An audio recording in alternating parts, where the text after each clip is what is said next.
Welcome to episode 27 of the Chi-Town Shoot Wrestling Podcast. I'm Marcin, and joining me in the square circle today are Chris, David, and Andres. We're coming at you from the heart of the wrestling world, Chicago, Illinois, bringing you the latest news, hottest takes, and all things WWE and AEW. Today is a very special episode. We have an interview today, and it's none other than Prince 100 himself, Koda Hernandez. He is the Freelance Legacy Champion. Koda Hernandez, how's it going, my friend? Good. How are you guys? How are you guys doing? We're doing good. I mean, I think we all had a great week. New Year's gave me a headache the next day. I think everyone was here. Matt Nix was also at New Year's. He showed up in a purple vest with purple shoelaces. I did see his fit. I thought it was pretty great. Yeah, and his partner Nikki. Yeah, it was great. Koda, did you do anything cool for New Year's? Anything wild? So, I'm like an old soul at heart. Like on Christmas Eve, I was in bed like 9 o'clock. Like I really not try to stay up. But New Year's Eve, I went to my parents' house, and then I went to one of my best friend's party. And then when midnight hit, I went to the gym, and I went back to my friend's party afterwards. So like I was up like 3. I was actually up like 3 in the morning on like New Year's. So I actually got to stay out pretty late. Nice. And what is your like typical like gym schedule? Is it always like around that time? When do you find the time to work out during in between your life beyond wrestling? So I'm like a night gym guy. I tried doing the mornings. I absolutely hated it. So I go like at the night. So usually like if it's before like from 8 to midnight, around that time I'll go for about 2 hours. So I might go like 10 to midnight. I'll never go past midnight. I go like 8 to 10 or 9 to 11. I'll never go past 12. And in terms of your workouts, Chris, I think you said that you saw him at the Brickyard. Is that one of your go-to areas at Export, or do you kind of bounce around? Did you really? Yeah. He's a personal trainer at Export in Bricktown. Oh, I must have seen it all the time then. Yeah, I've seen you. I was like, oh, there he is doing his cardio. Yeah, he didn't want to be that guy. I don't want to just like walk up and like, hey, yo, what's up? I seen you wrestle. Especially if you're in the zone. Yeah, I'd be there. Well, just listen to every other wrestler who might be watching this. Like, you better be working out like fucking Koda Hernandez, goddammit. Because if you ain't working out, what the hell you doing, man? You got to be athletic. Dude, if you see me on a treadmill, I do a bunch of cardio before I start lifting. It's pretty. That's good. Yep. Good warm up, yeah. That's awesome. So, I mean, we talked a little bit about how we've been doing, and Koda, I kind of want to just get to know you as a person. And you are a professional wrestler. You basically wrestle in the Midwest. Is your primarily for freelance wrestling, right? Or what does that look like in terms of like your career, like who you're hired with? What does that look like? Yeah, I'm a freelance academy student. So I'm basically primarily a freelance. There's another company who ran locally called Black Label Pro. That was tag team champions for. They're kind of on a hiatus right now, but those two are mainly the ones right here in Chicago. And then I wrestle for a lot of absolute intense wrestling out in Ohio. That's kind of another place I tag at. So basically around the Midwest is kind of where we stay at. Nice. And are you from Chicago? Or are you born in Chicago? Where are you? Yeah, born and raised. Nice. What area? So I was really born in Humboldt Park, and then we moved to like the Belmont Cragen area. Oh yeah. Right, like not too far from the Brickyard. So, and we moved there when I was 4, so then I stood there from like 4 to 20. Hey, nice. Yeah, I mean, Chris, you and me, we were basically like Belmont Cragen. My dad used to work at do you know where there was a car wash on the edge of Belmont and Long. It was called like Kojo Car Wash, or it's something Polish. Yeah, he washed cars there for a while, and now he does duct cleaning. We grew up right by, do you know where St. Ladislaus Church is? I don't know if you know where that is specifically. Oh. It's more farther down that block, and we grew up basically on Long, on Belmont and Long, and then for a big chunk was like by Eddie and Addison by Chopin Park. I don't know if you know where that is. Okay. Yeah, so we were basically there until we were like 18, and then we went to basically it's technically Elmwood Park. Yep. But we're on the border. We lived on Belmont, and then you cross the street at Chicago. So then we were there up until our 20s, and then we moved to Avondale. We were there for like 3 or 4 years, and we all went our separate ways. He got a house in Des Plaines. I'm still in Chicago. I'm in the Dunning area though, so it's like on the edge of Chicago by Harlem Irving Plaza. Okay. With my fiance. So yeah, very cool. I was by like Capoodles, if you know where that's by, like Angela Capoodle. Right there on Grand Harlem. Yeah. I'm like, that's kind of where I'm from. And now I'm in Old Irving, right by like Six Corners. That's a good area. Yeah. I lived in Irving, and I think, was it Narragansett? Yeah. It wasn't too far from the Brickyard. Yeah, I used to live, but the Brickyard used to be the old Brickyard. It was an indoor mall. With the roof, with the roof on top. Yeah. And actually, fun fact too, because they had a theater in there, and that's actually where I saw the first Mortal Kombat movie too. So, for real? Yeah, great memories there actually. I just gotta point it out, Andres, that you are horizontal and not vertical today. Am I? Like your camera, yeah. I don't know. Not like the normal. Nah, it don't look like a phone camera. Let's just say that. Interesting. For me, it looks vertical. I don't know. Weird. Interesting. I don't know. Yeah, I should do the upgrade, get the PC, get the camera, and then I can do better quality. And then my light turn off like this. So you grew up in Chicago, Koda. So like, what's your first exposure to pro wrestling? Do you remember vividly? Like, what's the first match that you saw or the show? Like, what sticks in your mind?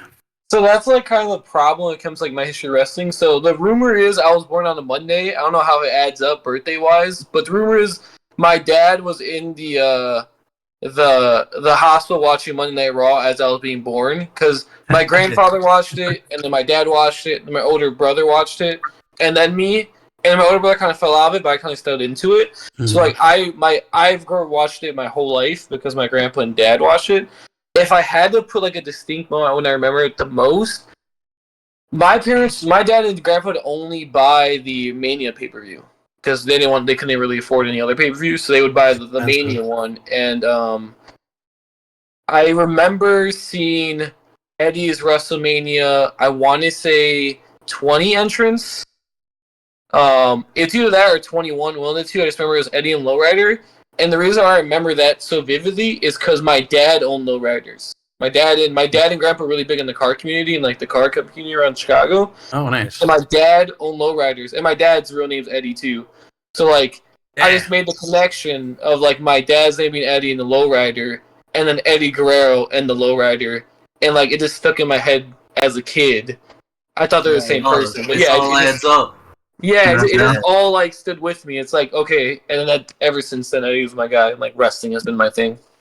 So, would you say that Eddie Guerrero is an inspiration for you in terms of your wrestling style, background, character? Oh, absolutely. He's the biggest inspiration to me. Like I take probably everything from like him, Homicide, Eddie Kingston, my 3 biggest inspirations when it comes to who I am in the ring or character wise.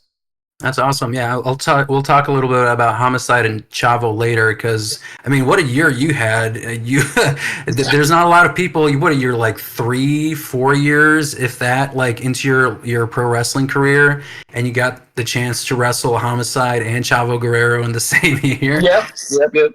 I mean that's a wild thing, and not everyone can say that. So can you tell us a little bit about like how you started being a pro wrestler? What did that look like? And was that always what you wanted to do, or did this just kind of work out that way? So my dad was friends with a couple local guys, like indie wrestlers in Chicago, because he went to high school with a couple. My dad used to backyard a little bit. So he was friends with some backyard wrestlers who went to go train. And this one wrestler by the name of Iceman Tim Norton came, and he was opening up a school with one of his other friends. Mm-hmm. And my dad said, "Hey, for my son's 10th birthday, can you come and let him like roll around the ring, and like let him like can you just like show him some stuff?"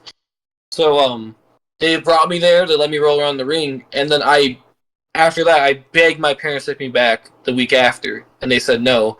And it took like 2 weeks, like me crying to them to bring me back there. And then I basically started training when I was 10 years old, essentially.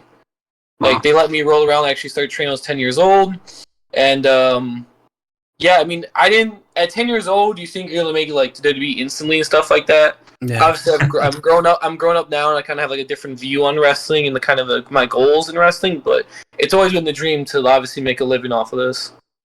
And what did your 10-year-old wrestling match look like? Who are you facing? If you go on YouTube, you can probably find it. The match, like, you can see me when I'm 10 years old. That actually is my old wrestling name used to be Kid Prodigy. Okay. And it was me versus a wrestler called Marcellus Spade. And it's on a show called Mama Said Knock You Out. And it's just, like, they're obviously, like, it looks like they're throwing around a doll. Because, like, how flimsy my body is. Because I'm so young. And I have no control of it. Like, when they give me a body slam, I'm just, like, flaring around. Because they can pick me up so easily.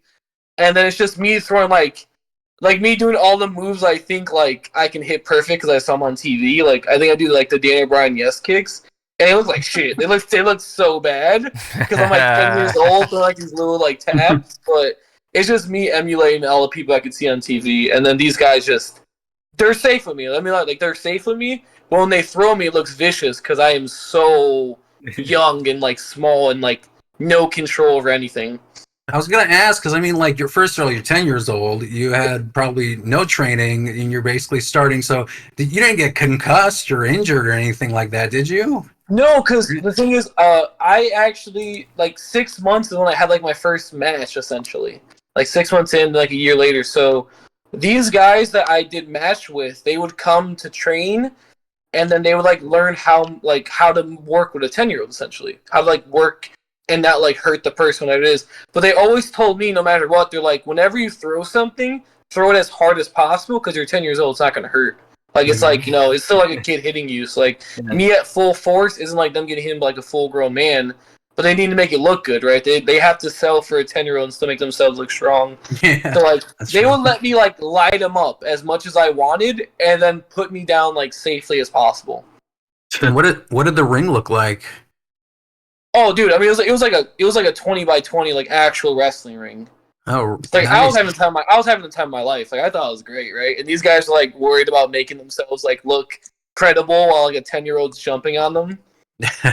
Did you do a swanton off the top rope? Yeah, exactly. Yeah. So this is like, what was it, 2011, something like that? Would you say something like that? 2012, 2013, around there is I got my first match, essentially. And what's your what was your, like, wrestling diet? Like, what were you watching during those times? Was it WWE, TNA? So I'm a huge TNA mark, like a huge TNA mark, like Low Key, Amazing Red, AJ Styles, Mojo, Christopher Daniels, Homicide, Motor City, like Frankie Zaire, and, like, all those guys. And then at that time, we all knew, like, WWE wasn't really giving, like, the banger matches that, like, TNA was doing. Mm-hmm. But, like, it was still, like, the thing to watch. So I was still heavily involved with watching WWE. And then TNA was like, I went to go watch, like, all the crazy high spots going on. But then you always had, like, the characters of WWE. But you also had, like, the people who went out there and actually, like, you had Punk at that time. I think Hardy was still around. Yeah. So, like, you said, people going out there trying to kill it. And then you also had the storylines that they write mostly the best. So yeah.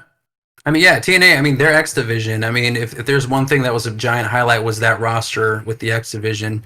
And you talked about AJ Styles. I mean, obviously a TNA legend. And yes, 2011, 2012, that's like basically the Pipe Bomb, CM Punk, Money in the Bank, 2011. What do you think about CM Punk as a hometown Chicago guy? Do you like him or not? I mean, I think he's the benchmark for any Chicago wrestlers coming out. I mean, obviously it's a pretty high benchmark, but everyone comes in and goes.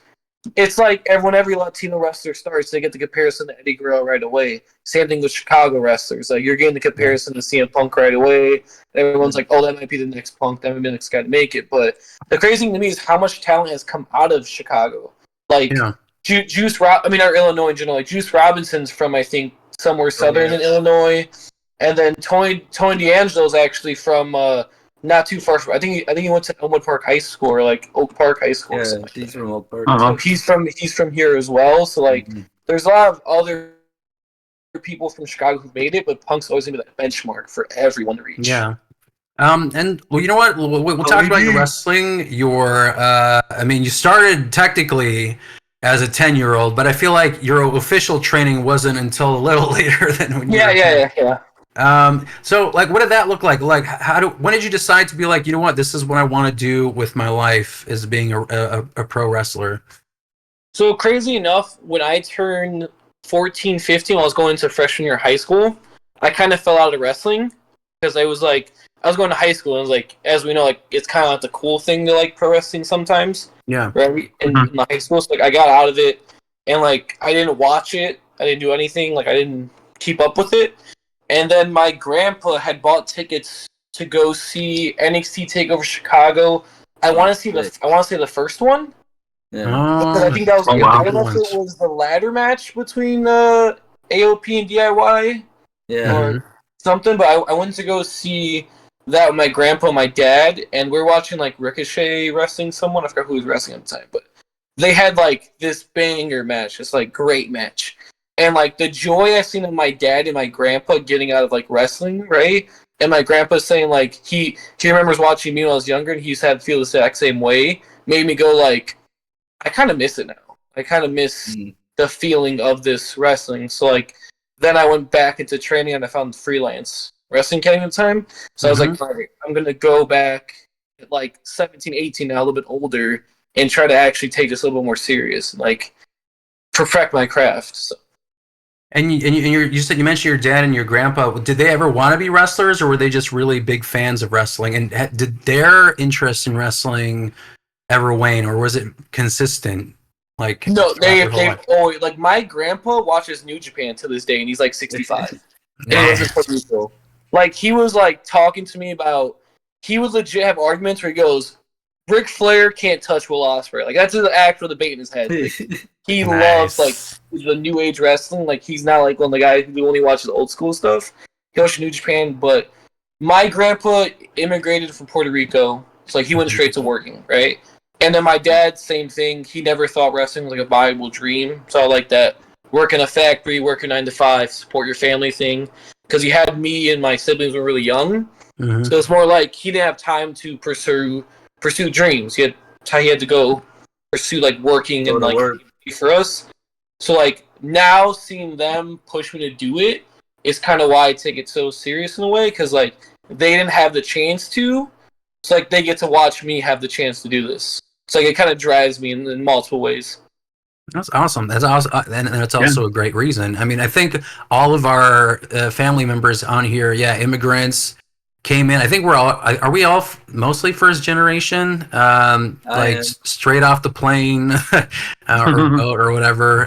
They all work factory jobs. Yeah, so like we definitely identify with that, and that's awesome. That's a great reason too. And what do they think of your wrestling career? Like when you first said you were going to start training to be one, what do they say? I mean, my dad and my mom have always been very like fully supportive with it. So like they told me full steam ahead, like they go ahead, like do your thing, follow your dream. My grandpa, he lives in Puerto Rico now, but he keeps up with all my stuff. So like he still watches it, very supportive. He'll call me every now and then to talk about like current wrestling and try to get like ask me my opinions and like get my dirt sheet on how I feel about current wrestling. But I mean, they've always been fully supportive. My grandpa's been on the shows. My parents are at every show I have at Freelance. So, like, they're there consistently. They were at Prelude? Yeah, they're at Prelude. That's awesome. So in terms of like your wrestling, your training, so you say you want to do, you say you want to be a pro wrestler. So what is the process of like starting training? Do you like how do you start training for freelance? Like, is there an application? Do you just walk up to like Matt Nix? Like, what does that look like exactly? So I had a friend of mine who was at the same place I was when I was like 10 years old, and he started wrestling at Freelance. And I told him like, hey, how do you get into the school? He said, well, he's like, Matt Nix, hit him up. He'll send you all the information like, for the application, the waivers, all that, and like the payment for it. So then essentially I hit up Matt Nix, send me all the information. got it signed, got the payment sent to him, everything. And he's like, classes are these days. He's like, you'll show up this day, and then that'll be the first day you start, essentially. You walk into wrestling training, it's like you see the ring for the first time, you're like, oh shit. And like I said hello to the head trainer, and then he basically like lays out what we're going to be doing for the day, and then follow that, you know? And who was training you? Was it like a number of people, or did you have like a specific person who was essentially teaching you how to be a professional wrestler? Velasquez was the head trainer, who's also a freelance wrestler. But the reason why I knew freelance would be great is because Isaiah Velasquez was training, and I watched Isaiah Velasquez when I was younger at the indie show wrestle Ricochet. Mm-hmm. And like I knew how good he was, so like I knew that I was getting good training from him. And then the first training I had with him, after he was explaining stuff to me, why like my footwork was bad and like all of my bumping was bad and stuff like that, I knew I was going to learn so much from being there. I mean, like, because like we've seen you. I think we've seen you 3 times. So we saw you. I think the first time we saw you was Rhapsody. So that's when you wrestled Wes Barkley. Mm-hmm. And then I think we saw you. It was that next month. It was Freelance with Love, and that's where you wrestled Alfonso Gonzalez, and then Shazza McKenzie. Mm-hmm. Yeah.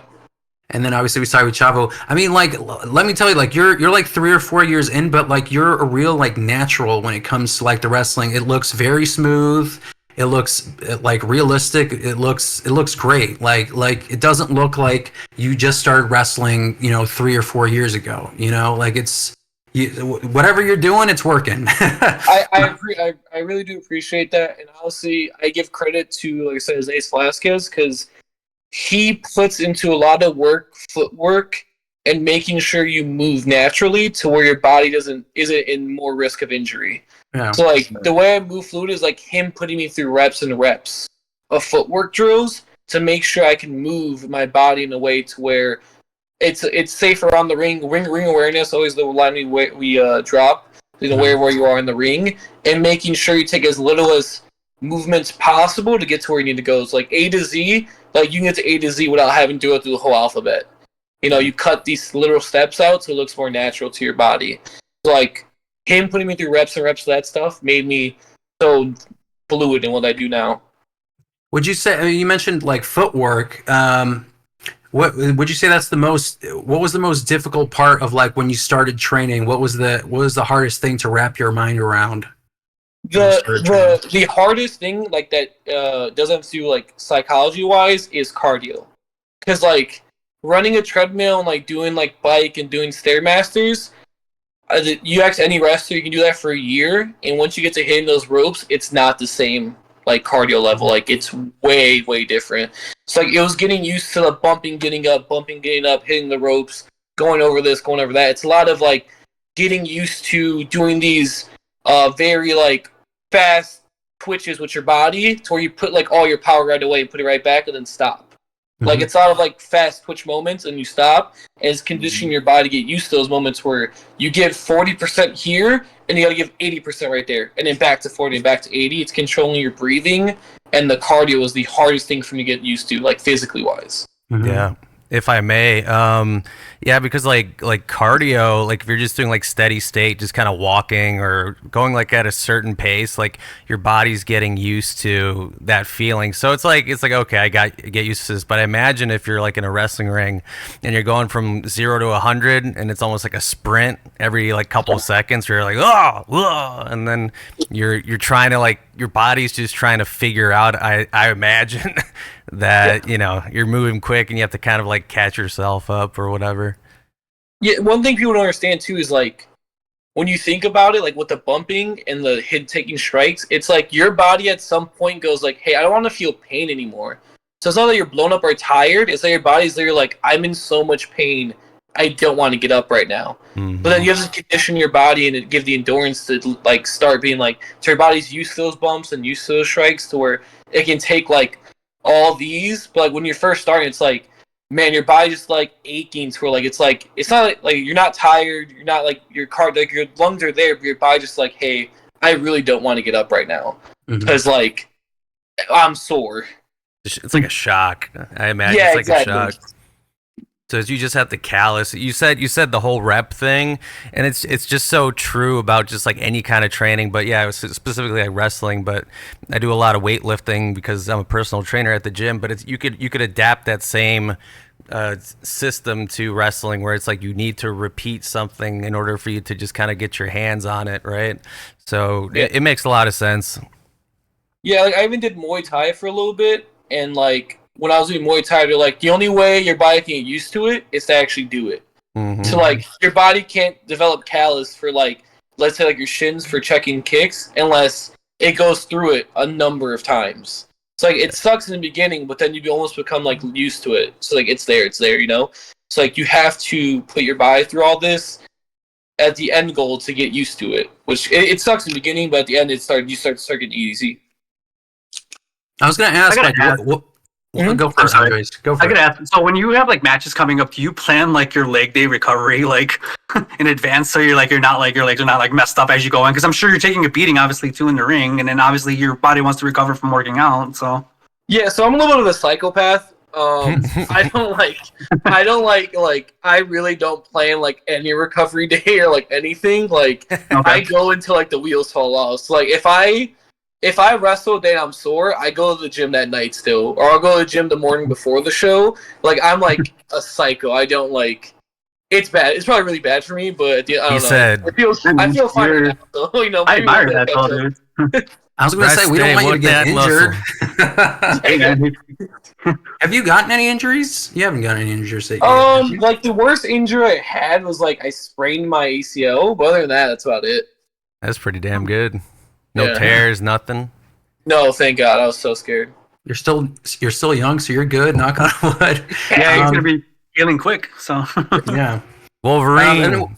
What is it? So you the first time like you hit your back on the mat, like what does that feel like? And were you like, screw this, I don't want to do this anymore? Like, what did that feel like?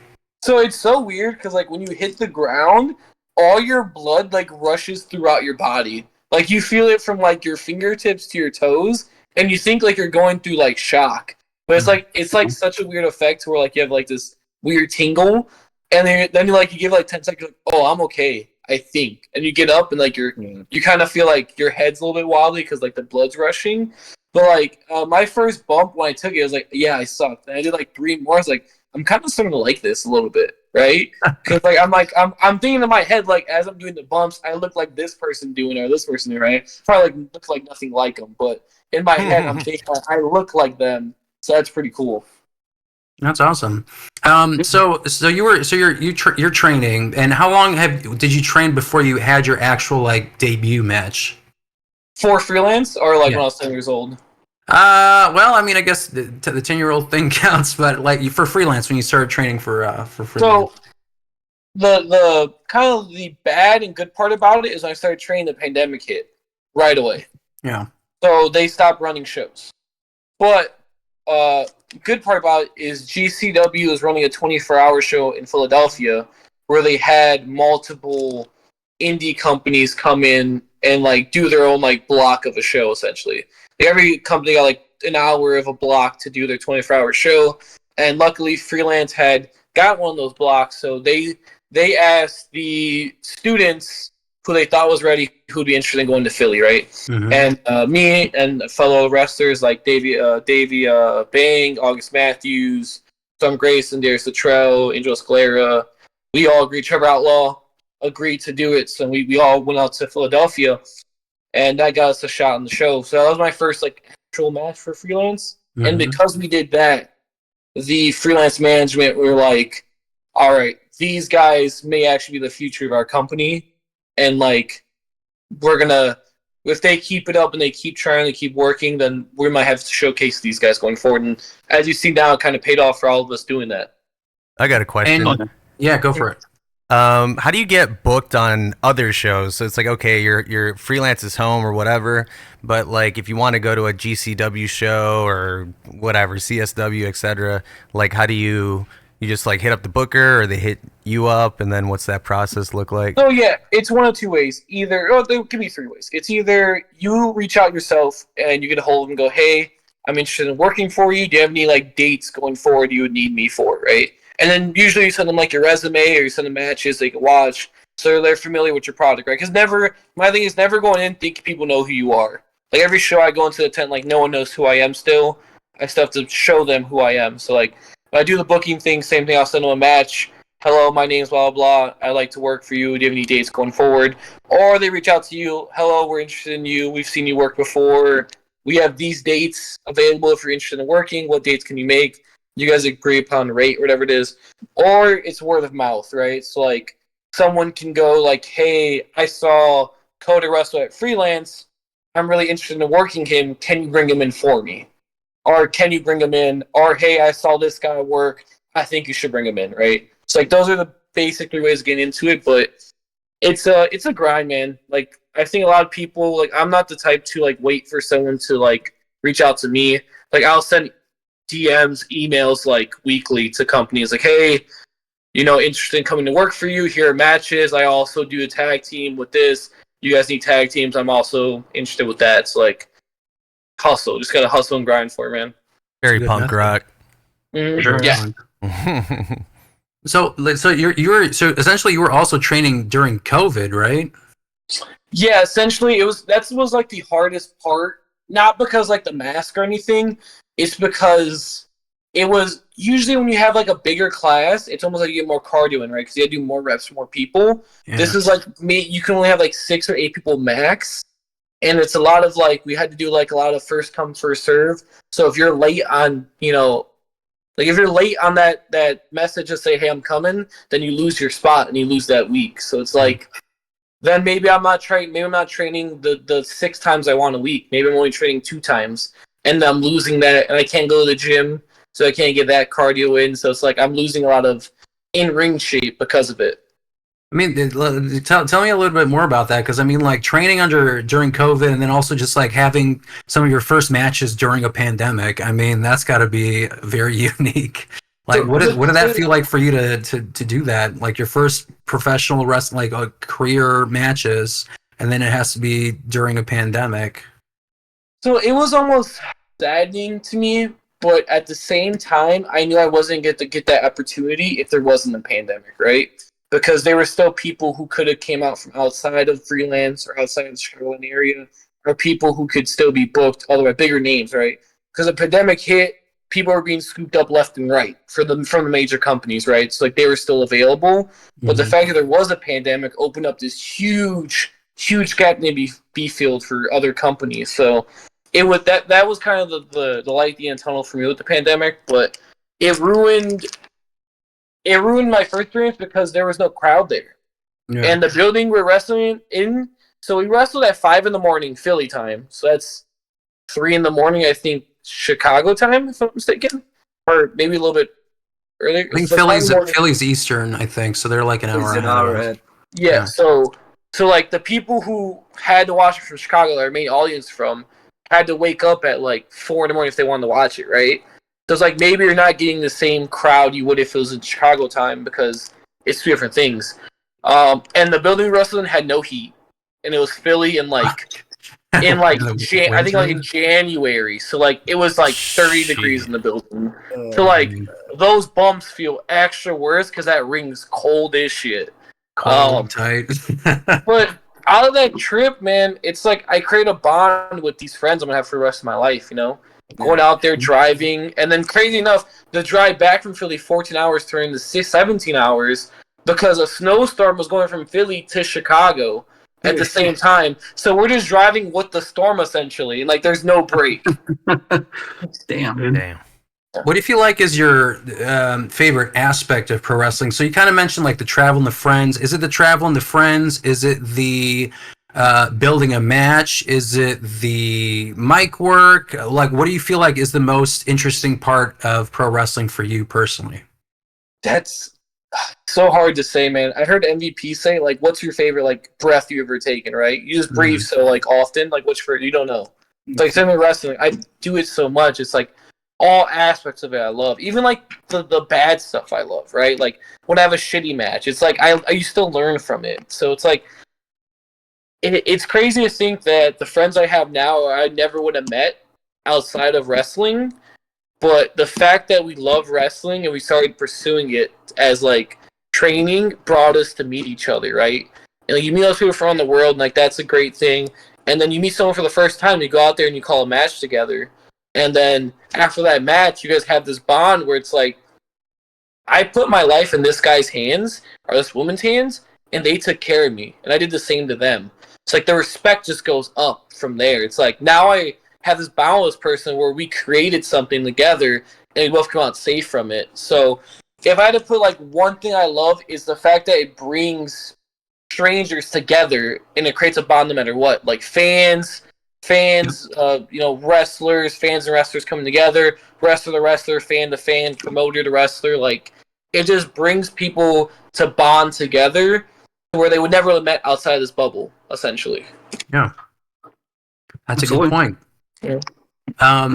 So essentially you so when you wrestle, what do you feel? And you said you like when you have a shitty match. What do you feel like when you wrestling, you're done with the match? What makes you think it's a shitty match? Is it like the crowd response? So it's always the crowd response, right? Because the worst wrestling for me isn't like botches or anything like that. It's the unentertaining stuff.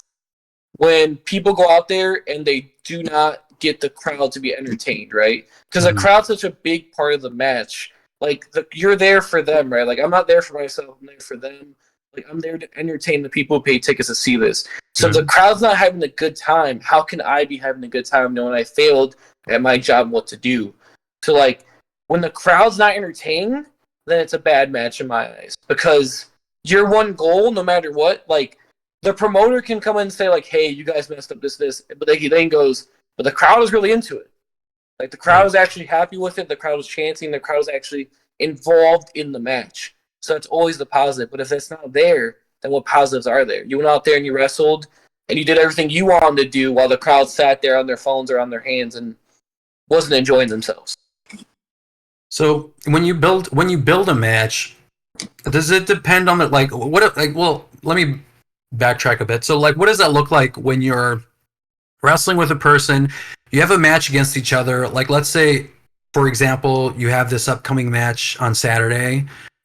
What's the process? Like, how? Like, is it the day of? Is it like a week early? Like, how do you determine, spots and all that kind of stuff? Like, what does the wrestling process look like? And does it just depend on the person you're wrestling with? So I always study the person I'm wrestling with, no matter what, to learn like their moves and what they do, usually stuff like that. But I won't call it till day of. And I usually do not like calling everything, essentially, because I want room to breathe in case something isn't working. Mm-hmm. So, like, we can go out there and call everything, but what if you call A to Z all the way, and then at D, the crowd is into it, and then everything else follows after D? It's like, we have to leave that area open so that way we can change wherever you want, put it wherever we need to maybe make it work better at this place than this place.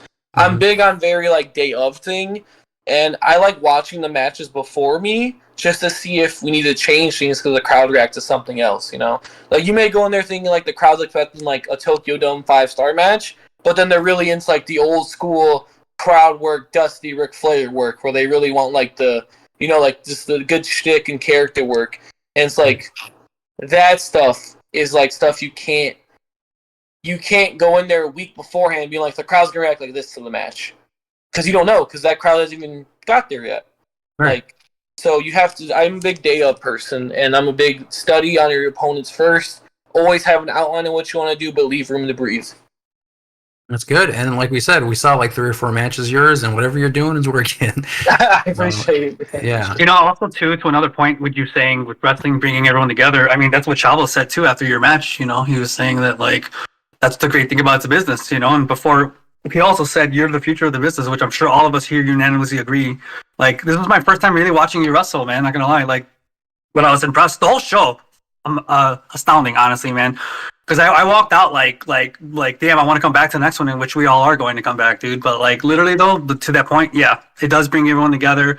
You basically all become like trusting each other in our family in that ring too, because you gotta take care of one another and stuff like that. So I totally agree. Exactly. And that's someone like Chavo who's been doing it for so long, who's born in it, to say that, it almost opens more, like, it's obvious, but at the same time, not enough people say it out loud. And when someone like him says it out loud, it speaks volumes to everyone. So for him to say it was just an honor to be there watching him say it.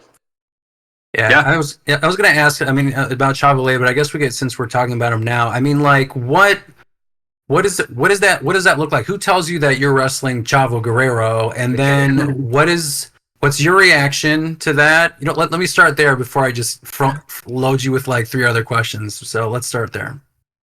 So when I got the Legacy title at Freelance, say like, hey, can you make a list of people you want to work, like people you just want to work, right?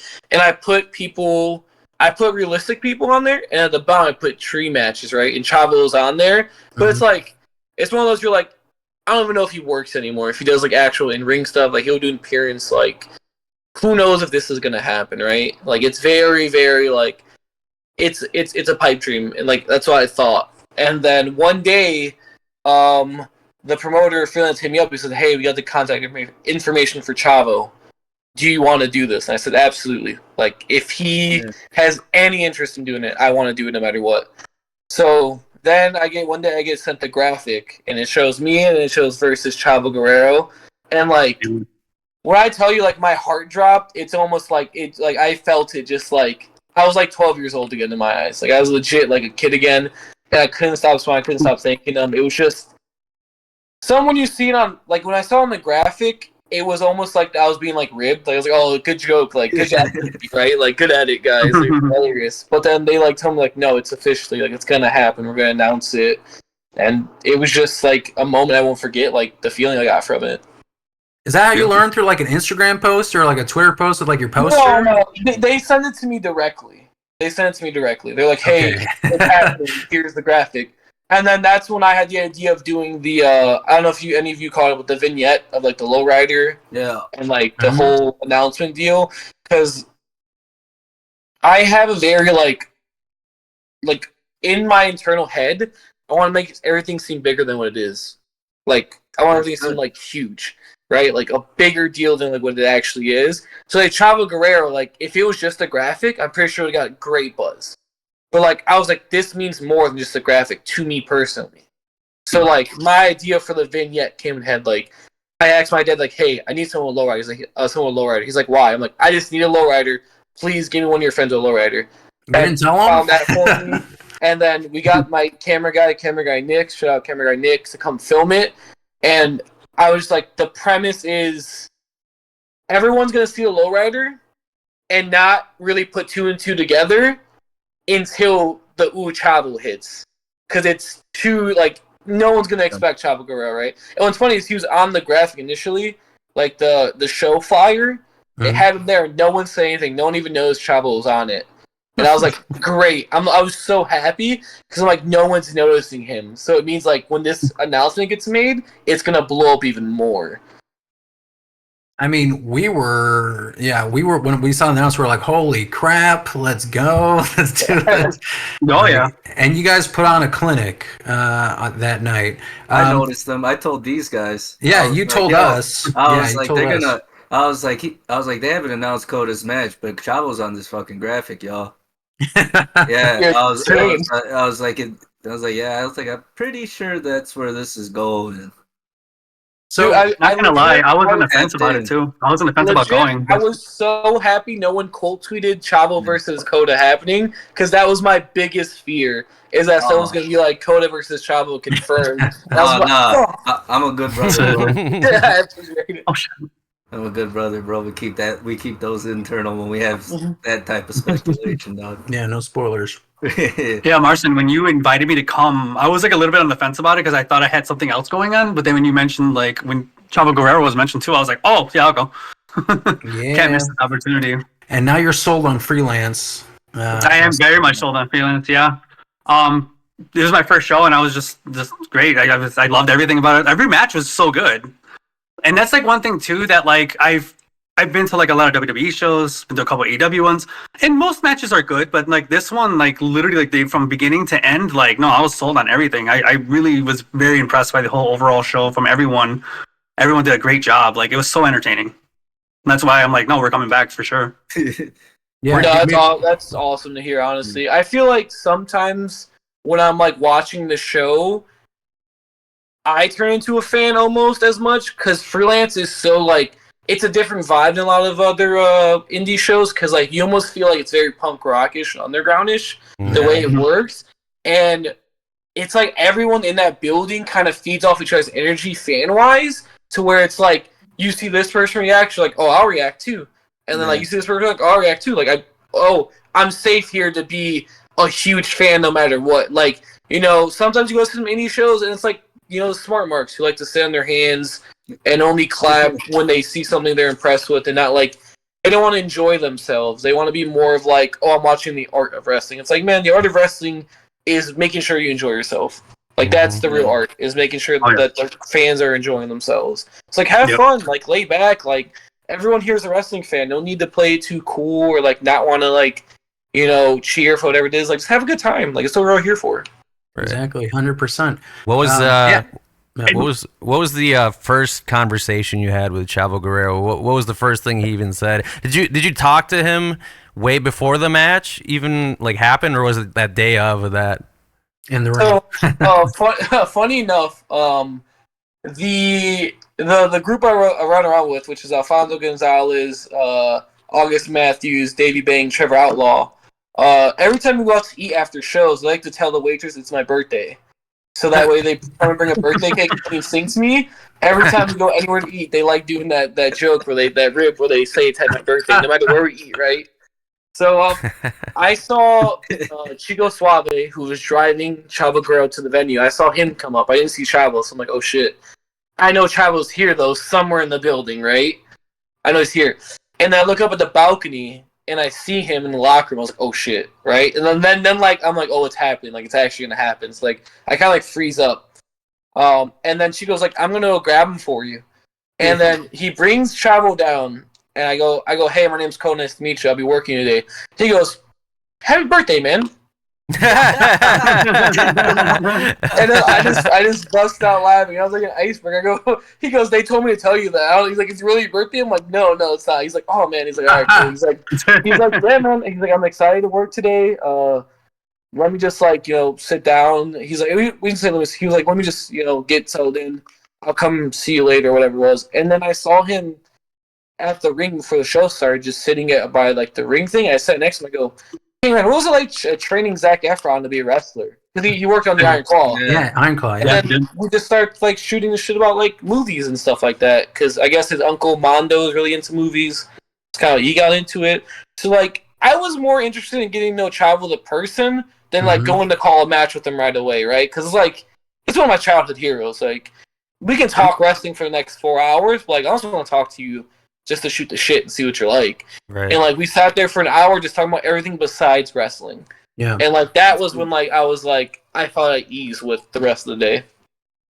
I mean, I think that's the most fascinating part, right? Is just getting to know them as a person, because like I mean, like they live and breathe the wrestling, right? Like they do the matches. It's not. I think it's more interesting to kind of like, you know, pick their brain about other things, other aspects that maybe you didn't realize you are also like into that and that kind of stuff. You know, I feel like that's where the connections are made, right? Exactly. Exactly. So I saw that like in your was it the post match? Where did you guys go? Like you invited Chavo to like a restaurant? Like, what was that? Best part ever. You guys know Goat Nugget, right? Have you guys been to Goat Nugget? For sure. Oh, yeah.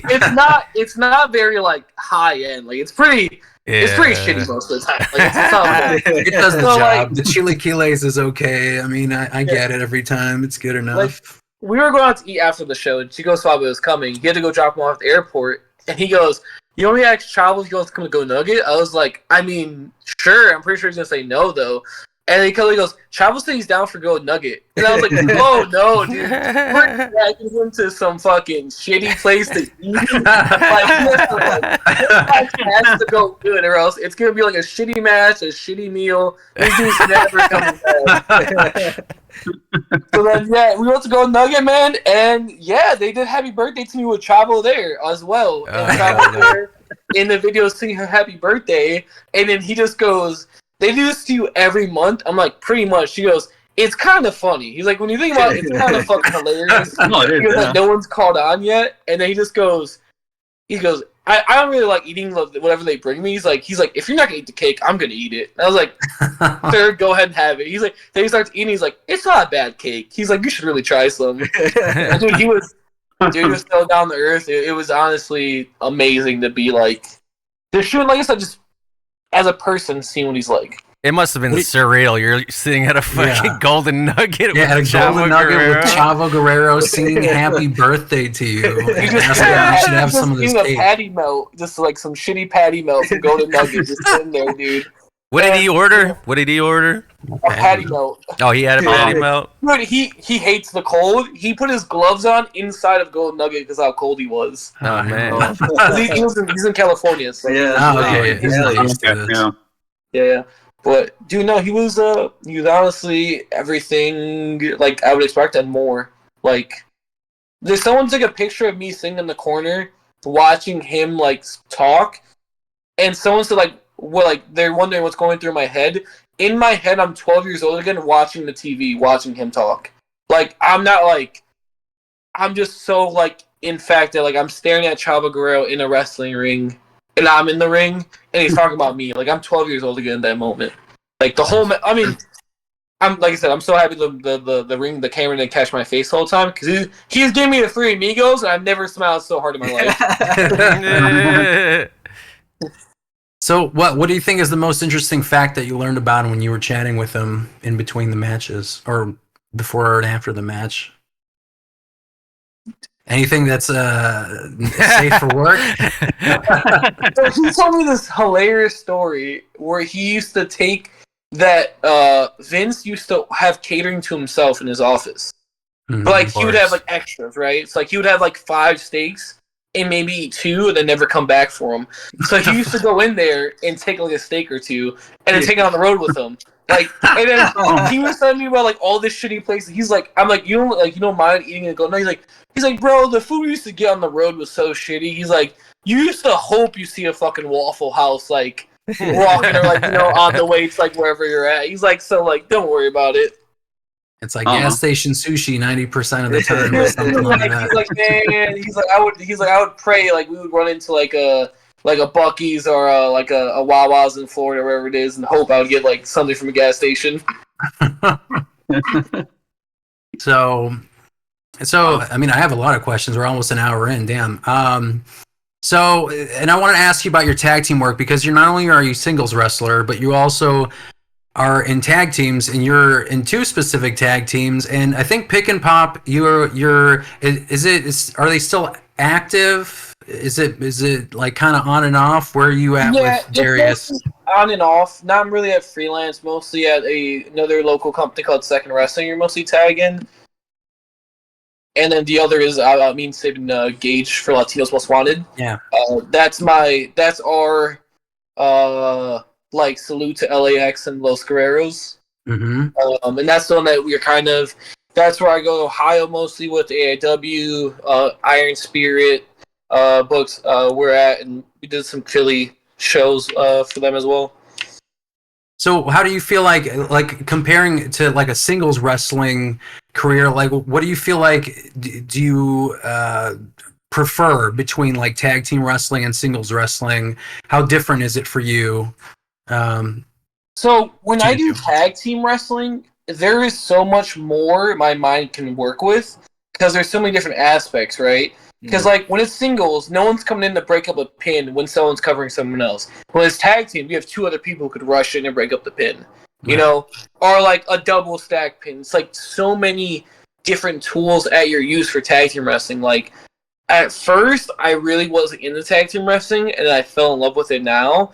To where there's such a different art to it, to where these things audiences don't see coming are things you can use as tools for your match. Like one of my favorite spots is like when a team hits a move and then one person pins them and the other guy's playing guard, and then the other guy comes in, pushes the guy playing guard onto the pin and breaks up the pin. Some of my favorite spots ever because it's so out of nowhere and it can only happen in tag team wrestling or multi-man matches. So like tag team wrestling to me is so much more interesting than singles wrestling because, like I said, the different spots, the different stories you can tell, the different things you can use to your advantage with it. It's honestly, it's a different art form. It's great. So you mentioned that you wrestle with Darius Latrell, and that's Pick and Pop, and then you wrestle with Sabin Gauge under Latinos Most Wanted. What's the difference between Darius and Sabin when you tag team? Like, is there what's the difference? Like One's the a wrestling skyscraper. Yeah. So yeah, Darius is 6'7", so he's a little bit taller, and then Sabin's about 5. I don't know, 5'3" maybe. He's a midget. Anyways, he's pretty tall. So, like, Sabin's the high flyer, and Darius is mostly like the power guy, right? So me, I usually say the same either way. I'm still who I am. Either way works for either dynamic. But with Darius, it's a different art to make the match to where he's not falling right away. We make everyone work to make sure we get him down so that whenever a falsy comes or like a near pin, he's nowhere near the equation. Because if he is up, then he should break it up right away because how big he is, right? Right. So it's a whole match played around making sure he is down and it's a viable threat to whatever we're doing. With Sabin, it's a lot more of now the combos come into play. Now a lot of the pacing comes into play. Where I can come in, punch a guy 3 times in the jaw, and Sabin come in and do a dive. Or come and do whatever. He's a lot of fast pace, different maneuvers, a lot more speed, a lot more agility with Sabin. And with Sabin, it's a lot more of the Latino, Hispanic effect we have on each other, right? Because I feed off him so well, and he feeds off me so well, because I can actually have him that way. And the crowd has a clear idea of who we are when we come out. They know exactly what we are, you know. They like, oh, these are 2 Latino wrestlers, Latinos Most Wanted. We come out and we basically try to be as close to LAX, Los Guerreros as we can be. So there's immediately, like, they know who we are right away. And they get the shtick of what we're doing. So so you tag team with Darius first, right? Yes. How did that come about? Like, did someone proposition you to be a tag team person, or did you reach out to Darius? Like, what did that look like? So there is the sister company of Freelance, which is called Freelance Underground. Mm-hmm. They're running a show called Secret Stash. Basically, the show was they're going to take all these students of the Freelance Academy, the unknowns, and they're going to put them against established Chicago people, right? So we were going to wrestle the Soul Touchers, which are Acid Jazz and Marshall Rocket, who've been like a tag team staple in the Chicago Indies for like years. And they presented that me and Darius tag. It was supposed to be one-off.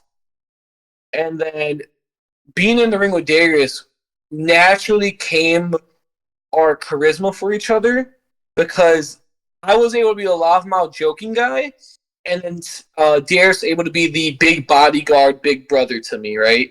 Because we're still different ages as well, and we're able to feed off that. And they liked it so much, they said, "Hey, would you be interested in tagging?" And both of us didn't really want to be tagged. We want to be singles guys, but we knew it was our foot in our door, and we knew if it started working, it'd be even better. So then we're like, yeah, we'll do it. And then we started tagging. We started hitting off personally and professionally to where it started clicking, and that's how Pick and Pop was born. Nice. Nice. You know, what would you say that you prefer, singles wrestling or tag team wrestling? And would you offend your tag team partners if you said singles wrestling? Yeah. I personally enjoy tag wrestling more because of the different aspects of it, like I said. Like, it's just so much more to play with when you're doing a tag match, like equivalent to like a singles match. Like, there's so much more you can do in a tag match that I'm very into the creative aspect of putting together a match. So it's tag team wrestling. It's so much more I can do in my head to get creative with the match. Awesome. So you also mentioned, well, we kind of talked about it earlier about you also wrestling Homicide. So what would you say are the differences between like wrestling Homicide and Chavo Guerrero in terms of like the match build and the match itself? So when I wrestled Homicide, it was a no DQ match. So we had more to play with, right? It's like we had more like we did doors, we did chairs, we did the fork spot, and with the Chavo straight up singles match, just a little bit more tame. Mm-hmm. But with Homicide, it was more like we have so much more to kind of do if he's okay with it. So like obviously I came with the intent of being very respectful. I tell him like, hey man, nice to meet you. My name's Koda, we'll be working today. And we started same thing. I talked about like rap music for like the first like 20 minutes I talked to him. Like stuff other than wrestling. And he's like, hey, what do you want to do tonight? I was like, hey man, I really, really would think it's great if you stab me with the fork in the forehead. And he's like, do you have a fork? I'm like, yeah, I brought a fork specifically to pitch this to you. He's like, from home, here you go. He's like, I'm cool with doing it. I was like, all right, cool. I was like, also, I think it'd be really great if we do the Randy Orton Christian spot where Christian goes through the springboard, whatever, and he gets called in the RKO. Mm-hmm. And Homicide does the cutter. So I'm like, it'd be perfect if we went boom and you got me in on the door. He's like, I'm cool with that. I really did want to take a cop killer, but he's like, I can't do it safely anymore. I was like, all right, cool. Thanks for letting me know, dude. How would you say Homicide is as a person versus like Chavo as a person? They're both like amazing. Like I honestly think they both were way better than I expected. I went there on the intent that they weren't going to be like, never meet your heroes. I went the intent of being like, all right, I'm going to be disappointed by how they are personally. The absolute opposite. They both like literally sat with me, talked to me about everything besides wrestling, shooting shit, and then gave me a whole bunch of stuff to do in the matches. Like actually gave me stuff to do offensively and actually took my ideas and appreciated them and like gave me critiques and feedback of how to make stuff different and better. And they both were amazing. Like I can't say anything negative about either of them. Did you go over in that Homicide match? No, he beat me. Oh, he beat you. Okay. Yeah.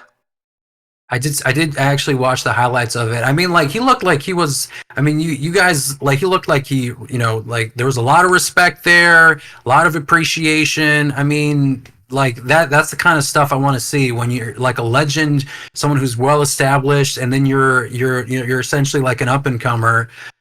Giving you that kind of respect, I feel like, because you hear like some of the stories where they're trying to like put you through the ringer, and they're like these young kids, et cetera, et cetera. But I mean, purely from my perspective, and clearly based on what you said, there's a lot of respect that came from both of them, and I'm really glad to hear that from both of those guys. Yeah, one thing like we talked about, we touched on earlier, like the streamers, for instance, like. I personally got streamers for Homicide and Chavo because of how much they both meant to me.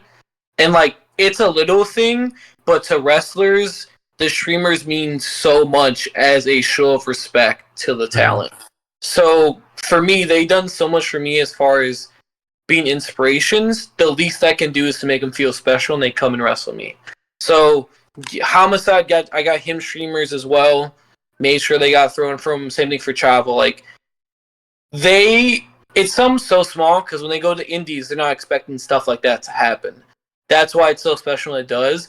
So I made sure that even if it's only their one time coming to freelance or whatever it is to work me, they get to feel special, and I get to show them the respect I have from them. Even if they don't know it's from me, I personally want to let them know how special they are to me because I can't throw the streamers. Right. But if I see other people throw it, it's like I'm throwing it. So that's just me trying to show respect to them as the legends they are. I mean, that's very thoughtful. I mean, even like when I was recording it, when I looked back, I mean, Chavo was like, "Oh, hey, look at that!" Like, he was pleasantly surprised because it just like went right across his face. But yeah, that was a good shot. Whoever you gave those streamers to, they were very good, very well timed. So we're approaching the end, but I did want to ask you about your opportunity at AEW because you had a trios match against the Acclaimed on Rampage. I think it was 2023. It was like June 2023. That's the match where oh my god, I forgot her name. The Australian wrestler. Oh, Harley something. Harley Cameron. Yeah, there you go. Yeah, that's the one where Bones was saying like I'm gay, and then the whole plea. Yeah. That was a good I'm on shit. the floor. I'm on the floor the whole time, selling away from Harkan, like laughing. Like it's such a funny line. He's like I don't know if you noticed this, but I'm gay. I'm on the floor like, dude, what a weird, like, what a line to drop. It's so much. I'm just on the floor, like, at this time, I'm like, this is kind of funny. That was such a good thing. And I wish they actually, like, gave you, like, a full match, because I think you did a super kick. And then they tossed you out in, like, you know, a minute or two. But, like, what? How did that come about? Like, what is it Matt Nix telling you, like, hey, AEW is coming to town, they need, like, somebody for this segment? Like, what did that look like? So I got the information for the person who handles extra work for AEW, and I sent them an email like, hello, I'm reaching out. If you have spots available, I'd like to come and do extra work for you. Like, this is my home and training, stuff like that. I got an answer back. Like, hey, we're coming to Chicago this date. We are inviting you to be an extra. Make sure you guys get, like, blood work done, physical done, because they can't, you know, they got to make sure their talent's safe and the extras are healthy enough to do it. Yeah. So I got that done, sent to them. Show up at the building, and you don't know what you're doing. So it's just like, hey, they have a meeting with you, like, hello, these are the rules. Please don't do this, this, and this. Well, usually get used for, like, crowd filler. So, like, if someone gets out of their seat, come in to fill the crowds, like, they'll direct you to where to sit and stuff like that. And they came up to me and they go, then, like, they have a board of, like, the matches going on, so, like, the cards, essentially. But they had one from Rampage, and it was, like, the Acclaimed Billy Gunn, like, question marks, right? So, like, they didn't know who it was, so then they're, like, extras, essentially. And then, they picked out the three of me, Darius, and Axel Rico, picked out three of us to do it. And then they're just like, hey, this is what we're going to do. It's going to be, like, 30 seconds. And then we meet with the claim, and they're like, you know, you eat a super, you take this, you take that, and it'll be up. Like, all right, cool. That's all it really. It's fairly, like, simple, but it's a long day because you get to extra work, like, around, like, noon, and then you have to wait all that time until, like, it's Rampage, so it's filmed after Dynamite, I think. So then it's like after 10, and then you do that. Yeah. Do you talk with the Acclaim, like Billy Gunn and Caster and all those, like, before that? Very slightly. They're just like, hey, we need one person to take a super, one person to take this, and another person to take that, and then that's it. It's like, all right, you do this, you do this, you do this. Cool. Where do they house you? Are you in the locker room with, like, all the other boys in AEW, or do they put you in, like, a bathroom somewhere? Like, what does that look like? Kind of weird. It's like they have, like, essentially just an area to watch the show for extras. Like, it's just the watch area for the extras. You can go to catering, stuff like that, eat the food, but essentially you're just sitting there watching the show until, like, they need you for something.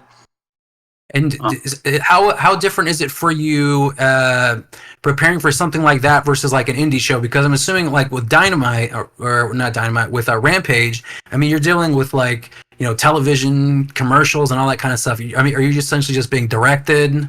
Yeah. You're just standing in the ring? Yeah, they're telling you, like, hey, at this time you'll be walking out. At this time, like, wait until this to start walking back to the locker room, because that's when commercial will be and the cameras will be off. So, like, they give you all the cues of, like, wait for this, wait for that, wait for that. And then they full on have all direction for you. Nice.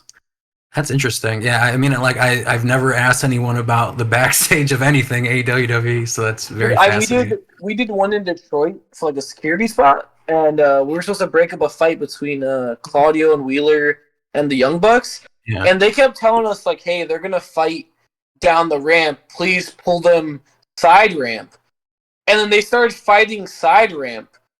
So then they're like, kind of like, oh, shit, just, like, go that way then. But I didn't realize that the ramp was, like, raised. And then it was, like, the ground. So, like, we go out to go rush them, and, like, I stop at, like, where the drop is, and I'm like, oh, shit. And then August Matthews comes, like, and jumps, like, over me. And, like, just, like, does a tuck and roll to, like, stop the fight.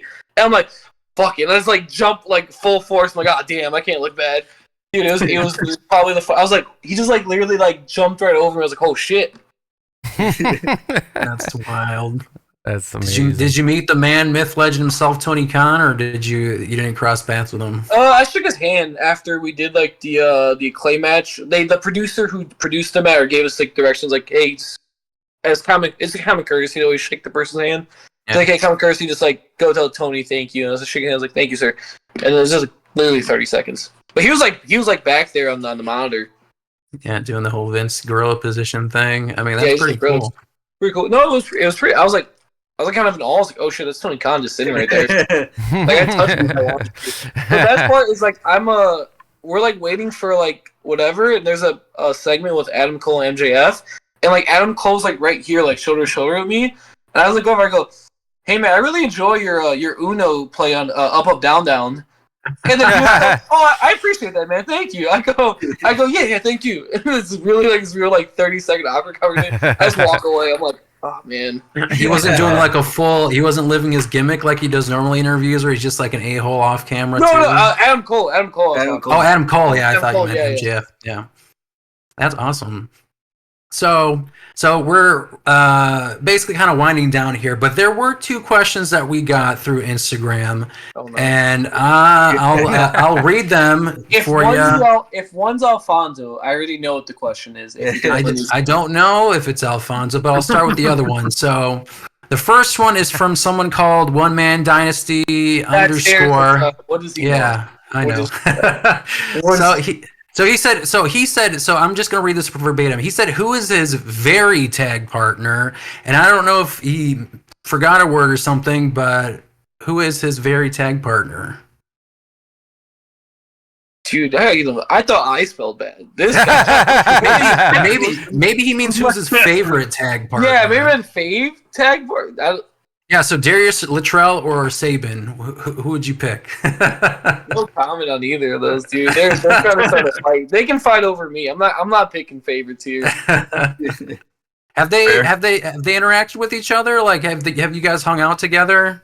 Oh, dude. I mean, we're all in the locker room together at Freelance, and like they'll create arguments all the time between each other about me and stuff like that. And I was like, guys, you can fight over me if you want, but like I'm not picking sides here. Like you guys got to figure it out.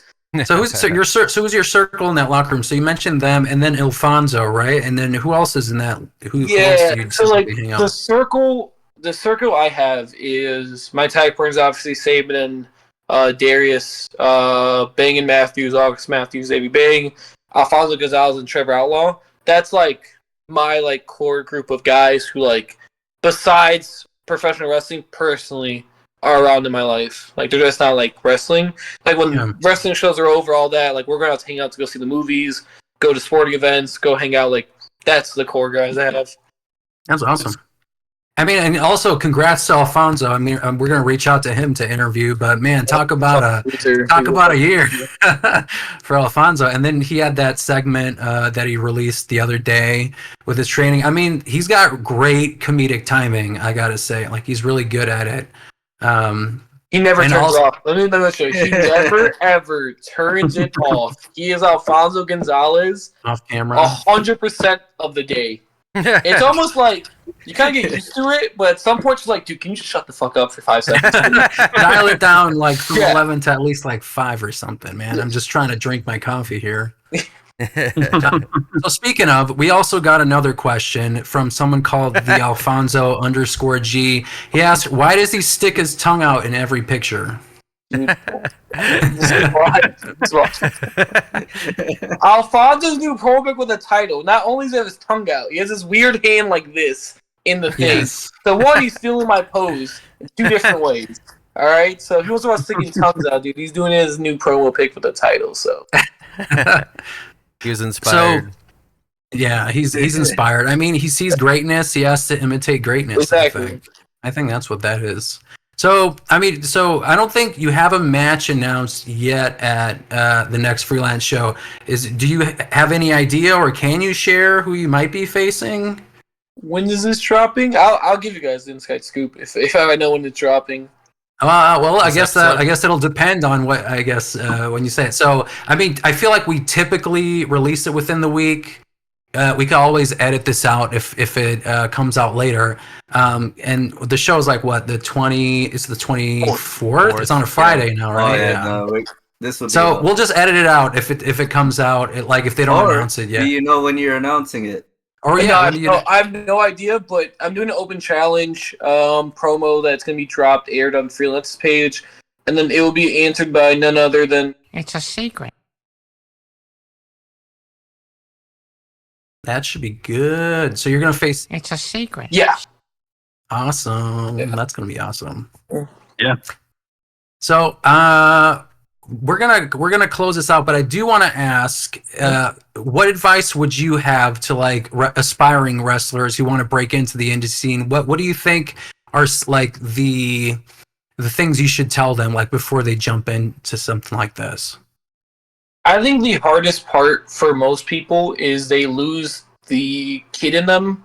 They almost lose the childhood love they had for whatever they're going for. Like, no matter what it is, like basketball, football, it almost becomes like work, right? And people get tired of it. No one wants to work. Everyone wants to go have their hobbies.